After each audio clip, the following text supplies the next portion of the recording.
Let's bring up our next storyteller, Nuandu, everybody. Please wave your hand. Nuandu.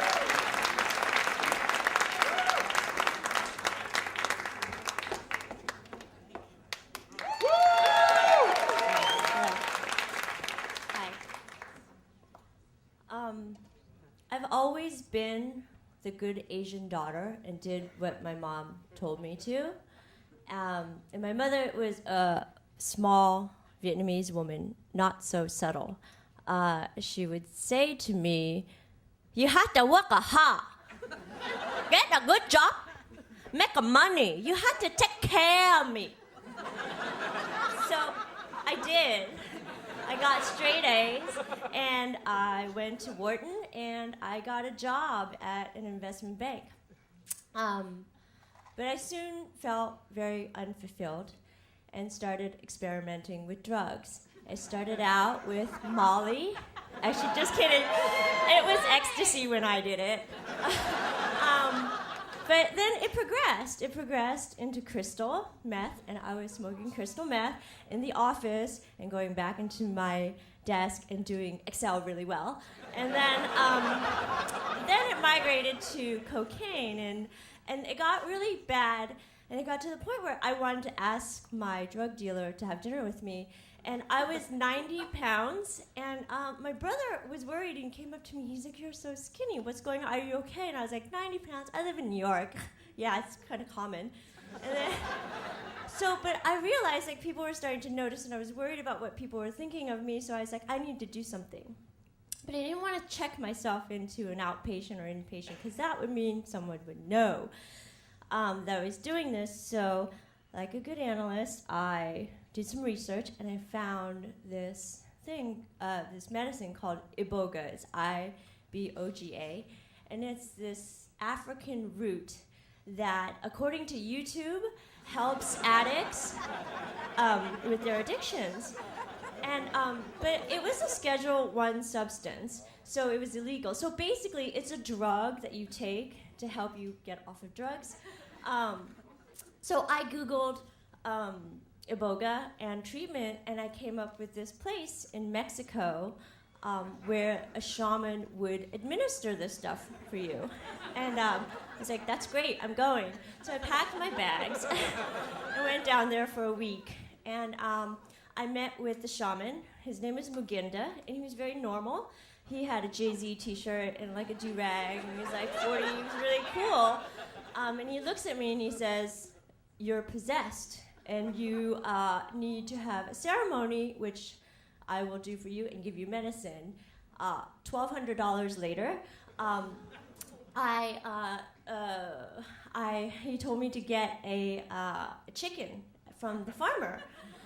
So I go to the farmer and it's like, "Can I get a chicken?" And he comes out with this live chicken, and it's white and it's squawking and it's kind of dirty, and I'm kind of disappointed. I'm like, "It's kind of gross." And he gives me this straggly piece of twine tied around the chicken. And I take it home, and I'm thinking, wow, it was only $6, because like an organic chicken in New York is like $23.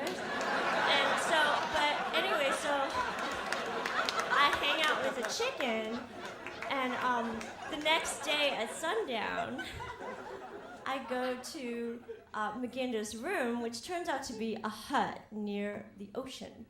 And I get there, and he's naked, and except for like this bobcat fur loincloth and face paint, and he goes to me, "You know, man cannot fight spirit as man, he must fight spirit as spirit." And I'm like, it must be like shaman speak or something. It must be a shaman thing.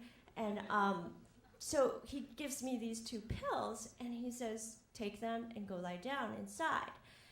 And I lie down, and it's this straw mat that's damp, and the whole room smells, and I take the pills, and within 20 minutes, I start feeling like you would imagine I would feel like with a coke addiction in Mexico in a hut with a chicken and a shaman would feel. Sort of crazy. But you know, the room, my vision starts to blur, and I start to retch, like uncontrollably retch into this plastic bucket. And, you know, I felt like someone would feel like I was tripping really hard. And I started panic thinking that what if I die? What if I stay like this? And my parents would have to come down. And I heard the chicken. It was like, ah! And then, and I was like, oh, okay, I'm in Mexico trying to get clean. And that kept me sane. And soon, this went on for hours and hours and hours. And, you know, soon the sun came up, and I woke up, and I think there was like Kenny G or some kind of new age music playing. And I look over, and the chicken is sleeping. And McGinda comes in. He's like, we're going to the river. And I was still tripping at this point, and I hustle up and I get to the river with him, and he says to take all my clothes off except for my underwear and stand in the river. So I go, and it's like very early, and I'm freezing. And he proceeds to pour Pepsi and Fanta Orange and red wine all over me. And apparently, this was an offering to the gods, and gods love Cabernet and soft drinks. And so he proceeds to clean me, and I'm freezing, and then I feel this warm feeling of liquid on me, and I'm like, oh, relief, I'm so cold, this is good. And I open my eyes, and he has the chicken in his hand.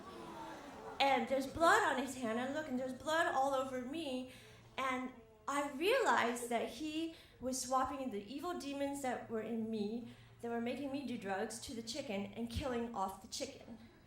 Now, I felt bad for the chicken, but and I don't know if I was possessed by evil spirits, which was making me do drugs, but I realized that I was possessed. I was possessed by what my mom and dad thought of me, about my job, and I was possessed now by drugs. And I knew then that I had to get clean. I went back to New York, and I got in a treatment program, and since August 10th, 2010, I've been totally clean.